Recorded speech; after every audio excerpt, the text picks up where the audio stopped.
રોજ દમણ જિલ્લા પંચાયતના પ્રમુખ અને ઉપપ્રમુખના નામોની આજે વરણીનો સમય આવી ગયો છે.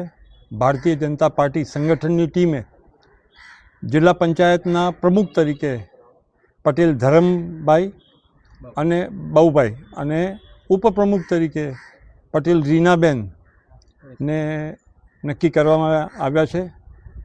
ભારતીય જનતા પાર્ટીના સંગઠન અને આમ જોવા જઈએ તો 15 સીટો એ ભારતીય જનતા પાર્ટી જીતી છે, ત્યારે ઓપોઝિશનનો કોઈ અહીંયા આગળ અવકાશ રહેતો નથી અને પાર્ટીએ સંગઠનને વ્હીપ દ્વારા જે ચૂંટાયેલા પ્રતિનિધિ છે એ પૈકી આ નામ આપવામાં આવ્યું છે. પ્રથમ વખત મોટી દમણમાંથી જે પ્રમુખ પદ આપવામાં આવ્યું છે એ વિશેષ કરીને ખૂબ અભિનંદનને પાત્ર છે અને 15 સભ્યોને હું હૃદયપૂર્વકની શુભેચ્છા પાઠવું છું.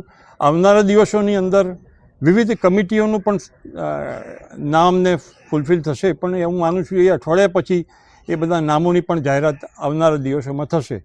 ફરીથી ખૂબ મોટી સંખ્યામાં દમણના લોકોએ જે ચૂંટણીમાં ભાગ લઈને જે સહકાર આપ્યો છે અને વિશ્વાસ જે મૂક્યો છે એ ખરેખર અભિનંદનને પાત્ર છે. અને ખાસ કરીને અહીંના પ્રશાસક માનનીય પ્રફુલભાઈ પટેલે જે વિકાસના કાર્ય કર્યા છે એને ઓર ગતિથી હજુ વધુ સારી રીતે દમણ અને દીવ અને દાદરાનગર હવેલીના તમામ જગ્યાએ આવા જ સારા કાર્યો થતા રહેશે એટલી અમને સંપૂર્ણ વિશ્વાસ છે. અને ફરીથી દમણના તમામ મતદારોએ જે આ ચૂંટણીની અંદર ભારતીય જનતા પાર્ટી પર વિશ્વાસ મૂક્યો છે એ બધાને હૃદયથી આભાર વ્યક્ત કરું છું.